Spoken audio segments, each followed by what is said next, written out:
Hello everyone and good morning students. So now we are discussing the subject of pharmacology and topic is hypoglycemic agent. आज हम बात करेंगे hypoglycaemic agent क्या होते हैं और उनका क्लासिफिकेशन क्या है, कौन कौन सी वो ड्रग्स हैं जो हम as a hypoglycemic agent use करते हैं। तो सबसे पहले हम जान लेते हैं कि हमारे ओरल हाइपोग्लाइसेमिक होते क्या हैं। The agent that have give the orally to reduce the blood glucose level in a diabetic patient. एक बात और जान लेते हैं कि जो हमारे हाइपोग्लाइसेमिक या ओरल हाइपोग्लाइसेमिक एजेंट वो एजेंट होते हैं जो कि हमारे डायबिटीज़ के यूज़ के ट्रीटमेंट में आते हैं। इन्हें हम एंटी डायबिटिक एजेंट के नाम से भी जानते हैं और ये क्या करते हैं कि हमारा जो ब्लड में हमारे ग्लूकोज का लेवल ज़्यादा बढ़ जाता है, जो भी डायबिटिक पेशेंट होते हैं, तो वो ड्रग जिन्हें हम ओरली दे करके ग्लूकोज के लेवल को डायबिटिक पेशेंट से रिड्यूस कर सकते हैं, डाउन कर सकते हैं। These are agent also known as a oral hypoglycemic agent. अब 5 टाइप के हमारे ओरल एंटी डायबिटिक ड्रग्स हैं जो हम करेंटली यूज़ कर रहे हैं। बहुत सा है, मतलब कि एक इसका क्लासिफिकेशन है। इसके अंदर बहुत सी अलग अलग के दवाइयाँ जो हैं वो ड्रग्स हैं वो आती हैं। तो फर्स्ट हम देख लेते हैं हमारी बिगुआनेट्स जिसमें मेटफॉर्मिन यूज़ होती है, सल्फोनिल यूरिया जिसमें हमारे ग्लिम्पेप्रिडीन, ग्लाइब्यूराइड, टोलब्यूटामाइड एंड ग्लिबेंक्लामाइड एंड ग्लिपिजाइड, ये हमारी ड्रग्स हैं जो यूज़ होती हैं।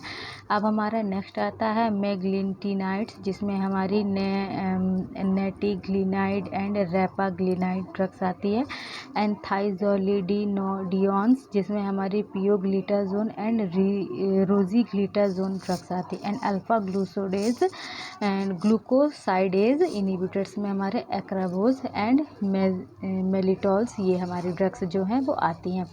अब हम इसका डिटेल में थोड़ा सा क्लासिफिकेशन देखते हैं कि जो हमारी सल्फोनिल यूरियाज कैटेगरी की ड्रग्स है उसमें हमने 2 तरीके से ड्रग्स को देखा। एक हमारी फर्स्ट जनरेशन की ड्रग है जिसमें हमारी टोलब्यूटामाइड एंड क्लोरोप्रोपामाइड आ रही है। फिर लेकिन क्या था कि जब फर्स्ट जनरेशन की ड्रग्स आई थी तो उसमें कहीं ना कहीं साइड इफ़ेक्ट कुछ ज़्यादा हो रहे थे, कहीं ना कहीं वो हमारी बॉडी को उतना फार्माकोलॉजिकल इफ़ेक्ट नहीं दे पा रही थी जो कि एक डायबिटिक पेशेंट के लिए रिक्वायर्ड होती थी।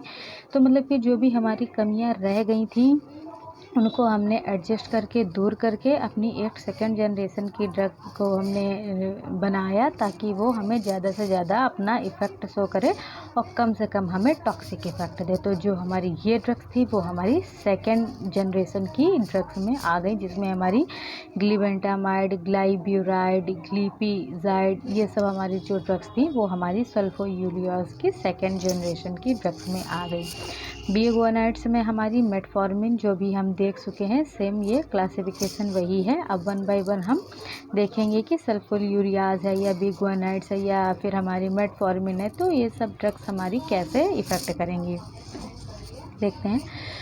The oral anti-diabetic drug are a value only treatment of the patient with the type 2 diabetes mellitus। क्या होता है कि जो हमारे ओरल एंटी डायबिटिक ड्रग या फिर जो हम ओरल हाइपोग्लाइसेमिक एजेंट्स अपने यूज़ कर रहे हैं वो हमारे सिर्फ टाइप 2 टाइप की जो डायबिटीज़ होती है, डायबिटीज़ मिलाइटिस टाइप 2 टाइप की, उसी को ट्रीटमेंट करने के लिए इफ़ेक्टिव होते हैं एंड उसी के लिए ये ट्रीटमेंट के लिए यूज़ किए जाते हैं। उस condition can not be control by the diet alone, जिनको हम डाइट वगैरह फॉलो करा करके कंट्रोल नहीं कर सकते हैं या ट्रीट नहीं कर सकते। दीज आर द ड्रग में also use with in the insulin management. अब ये ड्रग क्या करती है कि हमारी बॉडी में जा करके अपना इफ़ेक्ट शो करती हैं और क्या करती हैं कि जो हमारा डायबिटिक पेशेंट है, डायबिटीज़ मिलेटिस से संक्रमित या उससे इन्फेक्टेड पेशेंट है, उसमें ये इंसुलिन के लेवल को मेंटेन एंड बैलेंस करने का काम करती हैं, रेगुलेट करती हैं, and management of the insulin and use of the anti diabetic drug insulin by decreasing the insulin and doses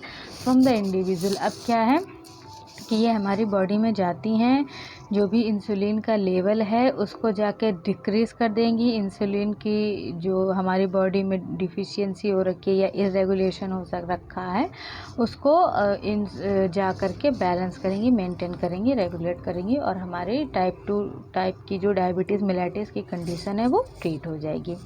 अब हमारी बिगुआनाइड्स ड्रग्स आती है तो हम देखते हैं कि बिगुआनाइड्स ड्रग्स में क्या होता है कि जो हमारी मेटफॉर्मिन है जो कि हमारी बिगुआनाइड्स कैटेगरी की ड्रग्स के अंदर आती है।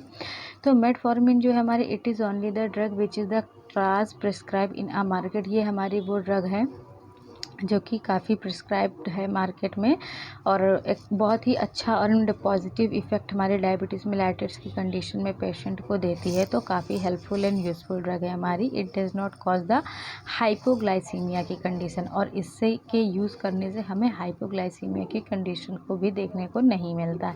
अब इसका मोड ऑफ एक्शन की बात कर लेते हैं। तो क्या होता है, these are increasing the glucose uptake utilization in a skeletal muscle. अब ये क्या करती है कि हमारे ग्लूकोज के अपटेक को इंक्रीज़ कर देती है, जो कि हमारे स्केलेटल मसल के थ्रू यूटिलाइज हो जाते हैं, and the thereby reducing the insulin resistance. और अगर हमारी बॉडी में इंसुलिन की रेजिस्टिविटी कॉज हो गई है तो फिर ये उस रेजिस्टिविटी को भी डाउन करती है, रिड्यूस करती है, and reduce the hepatic glucose production. मतलब कि जो हमारी में ग्लूकोनेजेनेसिस, यानी कि जो हमारी बॉडी में ग्लूकोज का प्रोडक्शन ज़्यादा हो रहा था, उस प्रोडक्शन को भी ये कंट्रोल में करती है। हमारी ग्लूकोनियोजेनेसिस की जो प्रोसेस है बॉडी में, उसे कम करती है, ताकि ग्लूकोज का जो प्रोडक्शन हमारी बॉडी या हिपैटिक में जो ज़्यादा है तो उसे वो जा कर के रिड्यूस कर देती है। अब इसका फार्माकोकाइनेटिक्स इफेक्ट एक्सपेक्टेशन क्या होता है, देखते हैं कि metformin has a half life about the 3 hours. जो हमारी मेटफॉर्मिन ड्रग है उसकी हाफ लाइफ लगभग हमारी बॉडी में जो है वो 3 आवर्स की है, and excreted ancient in a urine. और ये बॉडी से जो है कि एक्सक्रीट जो होती है वो अनचेंड फॉर्म में with the help of a urine body से आसानी से एलिमिनेट हो जाती है। अब इसके साथ साथ ये तो हमने देख लिए इफ़ेक्ट क्या था, कैसा फार्माको इफ़ेक्ट था, क्या चीज़ें थी। इसके अलावा ये ड्रग कुछ ना कुछ अपना एक एडवर्स इफ़ेक्ट या अनवांटेड इफ़ेक्ट ऐसा शो करती है। तो देखते हैं कि इसका अनवांटेड इफ़ेक्ट या एडवर्स इफ़ेक्ट या साइड इफ़ेक्ट क्या होता है। तो डोज रिलेटेड गैस्ट्रोइंटेस्टाइनल डिस्टर्बेंस, ये क्या करती है कि डोज रिलेटेड हमारे जीआईटी में डिस्टर्बेंस कॉज कर देती है। Lactic acidosis is a rare but potentially fatal toxic effect. क्या होता है कि वैसे तो इसका जो इफ़ेक्ट है टॉक्सिक इफ़ेक्ट, वो हमारा लैक्टिक एसिडोसिस का जो है वो बहुत ही कम, मतलब रेयरली देखने को मिलता है, मगर कभी कभी ये फीटल में जो है वो अपना टॉक्सिक इफ़ेक्ट भी शो कर देती है। तो कुछ केसेस में हमें ऐसा देखने को मिलेगा। And long term use the interfere with the absorption of the vitamin B12। अब क्या है कि अगर लॉन्ग टर्म हम अपनी मेटफॉर्मिन की ड्रग को यूज़ कर रहे हैं तो ये कहीं ना कहीं जाके जो हमारी विटामिन 12 का एब्जॉर्प्शन का प्रोसेस है उसमें भी जा कर के ये अपना इंटरफेयर शो करती है, अपना इंटरफेयर दिखाती है। कॉन्ट्राइंडिकेशन क्या होता है कि कौन सी ऐसी दवा है जिसे जो कि कॉन्ट्राडिक्टेड है दूसरे लोगों के साथ, या फिर अगर आपको पहले से कोई डिजीज़ हो रखी है या बॉडी की कोई पर्टिकुलर ऐसी कंडीशन है जिसके चलते हम उन ड्रग्स को यूज़ नहीं कर सकते। तो सिंपल सा मीनिंग होता है कॉन्ट्राडिक्शन का ये। तो अब हम देख लेते हैं कि जो हमारे मेटफॉर्मिन ड्रग है वो किस टाइप के पेशेंट में कॉन्ट्राइंडिकेटेड है, कॉन्ट्राडिक्टेड है। तो रीनल फेल्योर, यदि किसी व्यक्ति को ऑलरेडी रीनल से प्रॉब्लम है, रीनल फेल्योर की कंडीशन है, हेपेटिक डिजीज़ है, हेपेटिक से रिलेटेड कोई प्रॉब्लम है, हाइपोटॉक्सिक पल्मोनरी डिजीज़ है, या फिर हार्ट फेल्योर या फिर शॉक, इनमें से अगर किसी भी तरीके की डिजीज़ ऑलरेडी पेशेंट को हो रखी है तो हमारे मेटफॉर्मिन की ड्रग जो है ऐसी कंडीशन के लिए कॉन्ट्राडिक्टेड है। हम उन पेशेंट को अपनी ये वाली मेडिसिन जो है वो देने की सलाह नहीं दे सकते हैं। अब हम देखते हैं सल्फोनिल यूरियाज। सल्फोनिल यूरियाज में हमने देखी थी कि 2 तरीके की ड्रग्स हमारी आ रही थी। फर्स्ट में हमारी एक फर्स्ट जनरेशन की ड्रग थी जिसमें हमारी 12 ब्यूटामाइड एंड क्लोरोप्रोपामाइड आ रही थी, एंड सेकंड में हमारी ग्लीबेंटक्लामाइड एंड ज़िबीग्लाइड एंड ग्लीपेराइड, ये सब हमारी ड्रग्स आ रही थी। तो हम देखते हैं कि इनका मोड ऑफ एक्शन क्या होता है। तो the act on a beta cell stimulating the insulin secretion. जब हम अपनी सल्फोनिल यूरियाज की फर्स्ट जनरेशन सेकेंड जनरेशन में से अगर कोई ड्रग यूज़ कर रहे हैं तो वो हमारी जा कर के जो हमारी बीटा सेल हैं उसको जाके इफ़ेक्ट करेगी बीटा सेल्स पे, और हमारे इंसुलिन के सिक्रीशन को जो है वो स्टिमुलेट कर देगी, या इंसुलिन का सिक्रीशन जो है वो बढ़ा देगी, and reducing the plasma glucose. और जो हमारे प्लाज्मा में ग्लूकोज का लेवल है वो रिड्यूस होने लगेगा। अब जो टोलब्यूटामाइड है उसकी हाफ लाइफ हमारी 6 to 12 आवर्स हो सकती है, एंड जो इसकी फार्माकोकाइनेटिक्स है तो बात करते हैं फार्माकोकाइनेटिक्स क्या है कि ओरली एडमिनिस्ट्रेड की जाती है हमारी बॉडी में, हम इसे ओरली ले सकते हैं। Some converted in a liver weakly active, कुछ जो होती है वो हमारे लीवर में क्या होती है, वीकली एक्टिव होती है and hydroxytolbutamide some carboxylated to the inactivate compound and the renal excretion. अब ये हमारी बॉडी में क्या कहते हैं कि जा करके कन्वर्ट हो जाती है, वीकली एक्टिव हो सकती है हाइड्रोक्सीटोलब्यूटामाइड में and some carboxylated to the inactive compound, जैसे कि रीनल एक्सक्रीशन की कंडीशन में। अब इसी तरीके से इसके भी कुछ हमारे जो है वो साइड इफ़ेक्ट या बैड इफ़ेक्ट देखने को मिलते हैं। तो क्या है कि it decreases the iodine Uptake by the thyroid, कि ये क्या करती है कि जो हमारी थायराइड ग्लैंड में आयोडीन का अपटेक हो रहा होता है उसको डिक्रीज़ कर देती है, रिड्यूस कर देती है and contraindicated in a liver failure and renal failure patient में। वो पेशेंट जिन्हें रीनल फेल्योर या फिर लीवर फेल्योर की कंडीशन है तो उसमें ये ड्रग हमारी कॉन्ट्रडिक्टेड होती है, हम इस ड्रग को प्रिस्क्राइब नहीं कर सकते हैं। अब हमारी जो ग्लिबेनक्लामाइड होती है उसकी फार्माकोकाइनेटिक्स और क्या है थोड़ा सा देख लेते हैं कि जो हाफ लाइफ है वो हमारी 18 to 24 आवर्स तक की होती है ग्लिबेनक्लामाइड ड्रग की।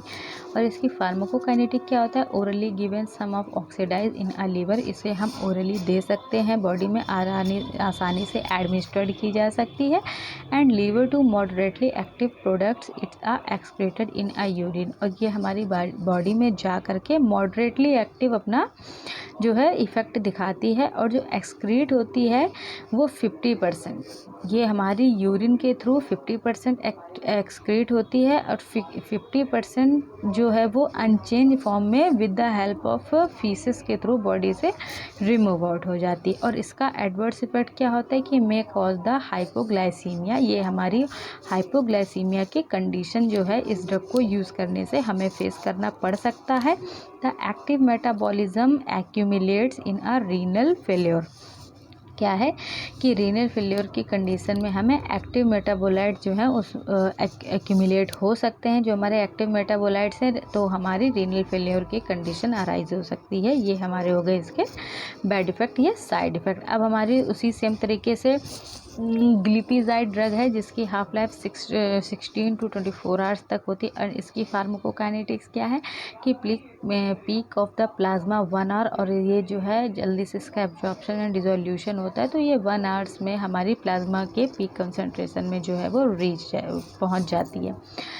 Most is the metabolized in a liver inactive products which is excreted in a urine, क्या होती है कि अब ये लीवर में हमारे अच्छे से मेटाबोलाइज्ड हो जाती है जो कि इनएक्टिव प्रोडक्ट्स बनाती है एंड विच इज़ एक्सक्रीटेड, जो है वो यूरिन के थ्रू हमारी एक्सक्रीट हो जाती है most of the drug, and जो रिमेनिंग हमारी 12% ड्रग होती है वो हमारी फीसेस के थ्रू हमारी बॉडी से रिमूव आउट हो जाती है, बाहर चली जाती है। इसका भी एडवर्स इफेक्ट की बात करते हैं तो देखते हैं कि ये हमारी हाइपोग्लाइसीमिया की कंडीशन को काज कर सकती है and has the diuretic action, और हमारी बॉडी में डायूरेटिक एक्शन का भी इफेक्ट जो है वो देती है। Most of the sulfonylureas cross the placenta and enter the breast milk, क्या होते हैं कि कई सारी ऐसी सल्फोनिलयूरियाज की जो भी हम अपनी कैटेगरी की ड्रग्स यूज़ करते हैं तो मोस्ट ऑफ द टाइम वो ड्रग्स क्या करती हैं कि हमारे प्लेसेंटल के बैरियर को क्रॉस करती हैं और कभी कभी ये हमारी मिल्क ग्लैंड्स में भी मिल जाती हैं और वहाँ तक पहुँच जाती हैं। इसका रिजल्ट क्या होता है कि जो सल्फोनिलयूरियाज है कॉन्ट्रडिक्टेड है हमारी प्रेगनेंसी की कंडीशन में, ब्रेस्ट फीडिंग की कंडीशन में, यानी कि जो वो माताएं या वो न्यूली बॉर्न बेबी की माएँ जो कि अपने बच्चे को फीड कराती हैं, या फिर वो महिलाएं जो प्रेगनेंसी की कंडीशन में हैं, उन्हें हम इस कैटेगरी की ड्रग्स को नहीं दे सकते हैं क्योंकि ये हमारी प्लेसेंटल के बैरियर को क्रॉस करके फीटल तक अपना इफेक्ट शो करती हैं। या फिर जो भी बच्चे दूध पी रहे हैं, अपने मदर जो है वो फीड करा रही हैं, तो कहीं ना कहीं वो मिल्क ग्लैंड के साथ मिल करके भी अपना इफेक्ट देते हैं। इस वजह से ये ड्रग्स जो है वो फुली तरीके से हमारी प्रेगनेंसी एंड फीडिंग की कंडीशन में कॉन्ट्रडिक्टेड है। अब ड्रग का हमारा इंटरेक्शन जो है वो नेसेट्स के साथ हो सकता है एंड मोड ऑफ एक्शन इसका inhibitors and the antibacterial and anti fungal drugs के साथ होता है। इसके बाद हमारी मिग्लिटिनाइड्स जो ड्रग है, अब उसके बारे में बात करने को दीज एक्ट लाइक अ सल्फोनोयूरियाज, ये सेम हमारी जैसे कि सल्फोनल यूरियाज कैटेगरी की ड्रग वर्क करती है, सेम उसी तरीके से ये भी वर्क करती है, but they don't have the sulphonyl urea moiety, ये लेकिन सल्फोनल यूरिया की मोइटी जो है वो वर्क नहीं करती। These are include the repaglinide and nateglinide. अब ये हमारी जो ड्रग्स हैं वो हमारे रिपाग्लिनाइड एंड नेटिग्लिनाइड जो ड्रग्स है उसे इंक्लूड करती। अब इनका मोड ऑफ एक्शन हमारी बॉडी में सेम वैसे ही होता है जैसे कि हमारी सल्फोयूरियास कैटेगरी की ड्रग्स का होता है, and short duration of action, low risk and hypoglycaemia, और जिनका बॉडी में इफ़ेक्ट प्रोड्यूस करना है वो बहुत जल्दी अपना एक्शन मतलब शॉर्ट टाइम या शॉर्ट ड्यूरेशन में ही अपना एक्शन जो है वो प्रोड्यूस कर देती है, and low risk of the hypoglycaemia. और इस तरीके की अगर हम कोई ड्रग्स यूज़ भी कर रहे होते हैं तो उसका हमारा हाइपोग्लाइसीमिया होने का बहुत ही कम चांसेस होते हैं या कम रिस्क होता है, और ये हमारी ओरली दी जाती है एंड रैपिडली मेटाबोलाइज हो जाती है लीवर में एंजाइम के फॉर्म में।